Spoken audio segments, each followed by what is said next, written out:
Hey Summoners, and welcome to another ProGuides video. Due to popular demand, one of our in-house analysts has compiled a list of 4 mid-lane champions you need to pick up to climb and or improve. For every champion, we're also going to give you a thorough analysis of why they're great picks for your development as a player. Coincidentally, all of our mid-lane picks are currently either S or A tier picks, so you're not going to have to worry about whether or not you're optimizing for wins. As a side note, something we want to know is what champions have you guys been winning games on? Make sure to leave your answers, any feedback you guys have for us, or what videos you want to see next in the comments down below. But before we get started, make sure you go to ProGuides.com if you guys want to see huge improvements in your rank. We upload video guides similar to this one on our website every single day. And as of now, we're currently uploading a Challenger gameplay analysis guide for every single champion. So make sure to click that link below. Also, we have an exclusive coaching feature called InstaPro, which provides instant, on-demand, 24/7 coaching from the best of the best. Trust me guys, you don't want to miss out on this, so sign up today. Alright, with all that being said, let's jump right into it. Let's start things off with Vladimir. Our analysts love this pick, and if you watch our other videos, it should be no surprise that he's made our list. First, let's discuss Vlad's strengths and weaknesses.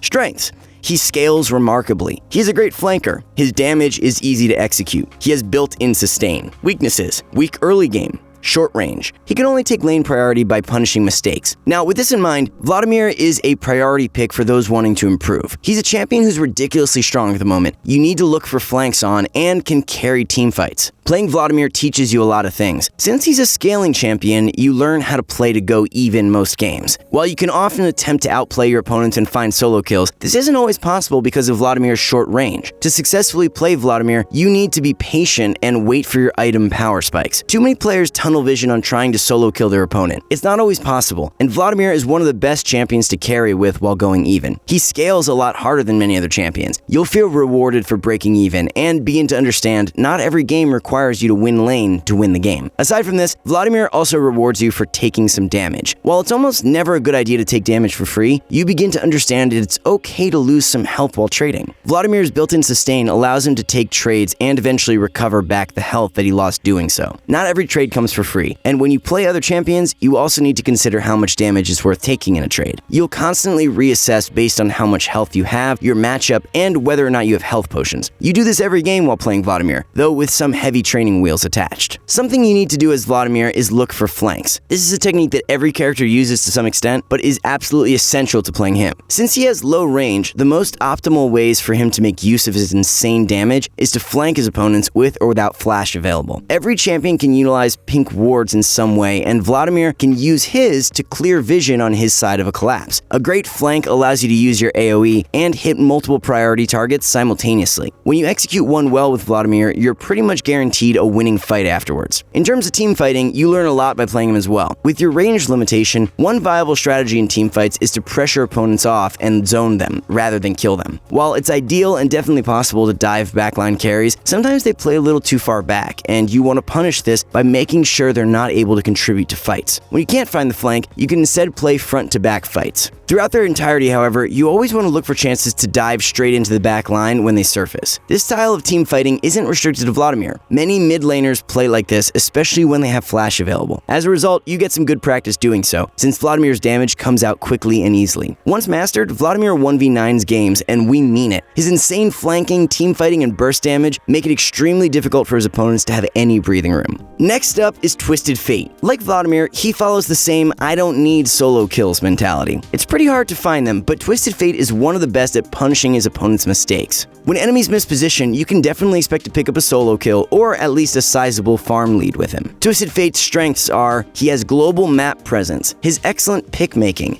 he wins by going even, can go AD or AP.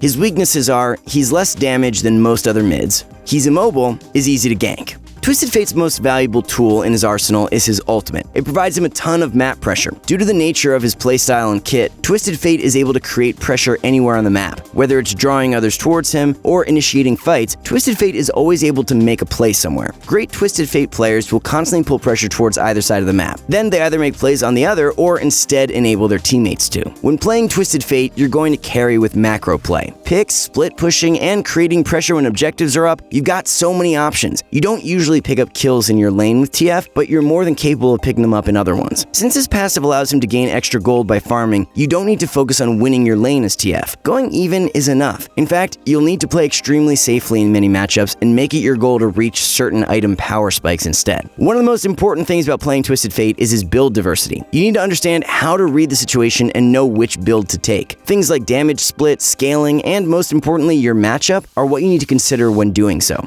You'll need to rely less on mechanical outplays and more on making good plays with your team. Twisted Fate's CC allows him to set up ganks and also support his teammates extremely well. Conversely, he's easy to gank, so playing to take vision control as well as playing around it is paramount. Most of your leads are created by setting up ganks, roaming, and diving rather than solo kills. By playing intelligently with good macro, you can hard carry games by being in the right place at the right time. No matter what you're doing, you'll always be able to create pressure in some way, whether it's helping your team fight or split pushing to gradually break into the enemy base. Our third mid lane pick is Malzahar. Unfortunately, spamming him isn't going to aid you in your quest to become a mechanical animal. What it will do, however, is teach you how to pull the trigger. Let's talk about his strengths first. Strengths: has strong initiation and pick making with ultimate. He's safe, able to constantly shove waves. And now his weaknesses: relies heavily on mana early on, countered by Quicksilver Sash.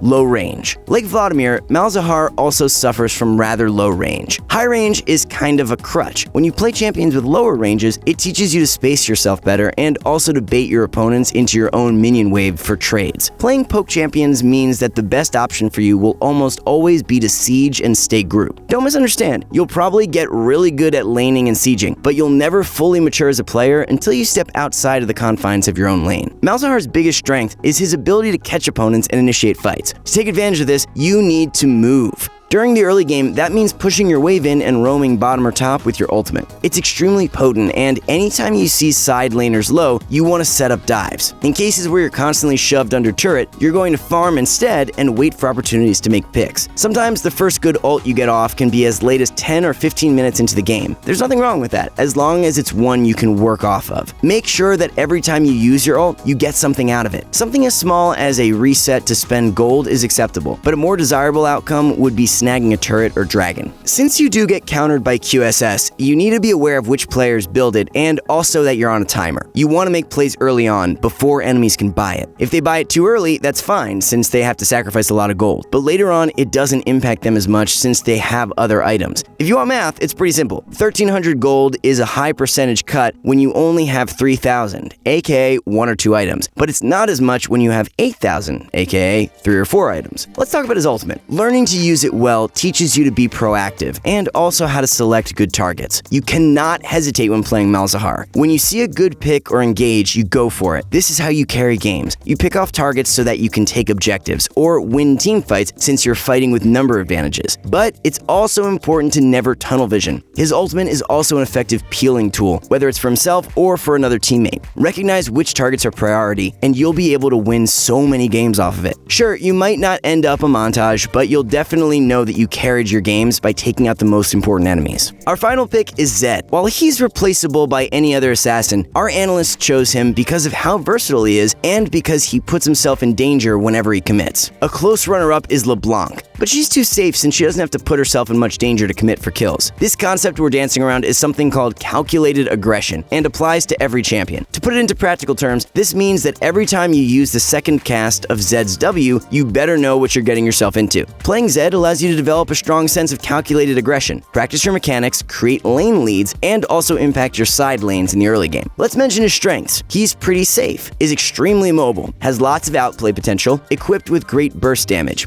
His weaknesses are, he falls off in the late game, often creates issues with damage split, underwhelming when behind. The first thing to tackle is his late game. Zed falls off in the late game, but it's not because of his damage. Play Marksman versus him once, and you'll know that he can definitely still one-shot you through 6 items. He falls off because it's easier to outplay him. Ranged champions innately hold an advantage over melee ones later into the game because they can deal damage from a safe distance. Zed, on the other hand, has to jump in. His direct opponent will likely have scaled up by late game, so they'll usually be able to consistently deal damage, while Zed needs to play patiently or try to zone enemies. If he jumps in at a bad time, he'll get popped and outperformed. Ultimately, this is still something you need to learn to play around, since some games will hit that point. Zed is quite obviously great practice for your mechanics. There's a lot of things you need to do well to play him optimally, namely landing your Q and keeping track of your shadows. By simply playing him and striving to improve, you'll naturally develop some mechanics as a side effect of practicing him. A big reason why Zed is our pick is because every matchup is playable. It's difficult to zone Zed from farm since he can use his Q to last hit or shove the wave. When he wants to hard shove before a recall, he can also use his W to extend his range and also throw an E into the mix. In many cases, however, Zed is the one who should be dominating his lane. By landing a couple of combos, he can chunk his opponent and also begin threatening kill pressure. This is when calculated aggression comes into play. To pick up kills, you'll eventually need to trade places with your shadow so you can get into melee range. Zed's passive rewards you for auto-attacking targets who are low, but obviously this comes with risks. You need to develop a strong understanding of your limits. Even without vision of the enemy jungler, if you know you can 2v1, you should jump in and go for that solo kill. In cases where you can't, you need to back off and settle for a smaller trade instead. Even if you can't pick up a solo kill, you can realistically chunk most of your opponents. By chunking them, they have to respect your kill pressure and concede lane priority. Zed is another champion that likes to roam as well. Just like our other picks, you want to look at side lanes to look for roam or dive opportunities. While he doesn't have the same OP